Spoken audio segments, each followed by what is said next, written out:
Arestado ang dalawang high-value target matapos makuhanan ng mga ilegal na droga sa isinagawang bypass operation ng mga operatiba ng PNP at Philippine Drug Enforcement Agency BARM sa Barangay Martinez, Poblacion 4, Cotabato City nito lamang ika-21 ng Hulyo taong kasalukuyan. Kinilala na PDEA BARM Director Gil Cesario Castro ang mga suspect na si alias Homer, 31 na taong gulang at si alias Abu Bakar, 31 na taong gulang.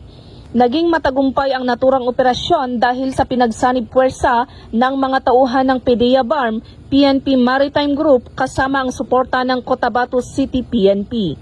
Nasamsam sa operasyon ang 5 piraso ng heat-sealed transparent plastic sachet na naglalaman ng hinihinalang shabu na tinatayang may kabuuang timbang na 250 gramo at nagkakahalagang humigit kumulang 2 milyon, bypass money, isang cellphone, 2 wallet at mga identification cards.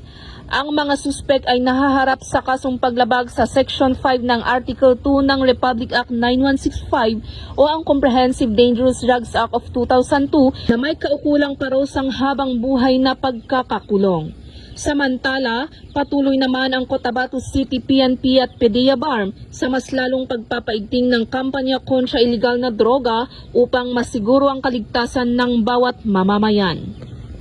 Mula rito sa rehiyon ng Bangsamoro, ako ang inyong Police News Network Correspondent, Patrolwoman Leonora Gawang, alagad ng batas, tagataguyod ng balitang pulis.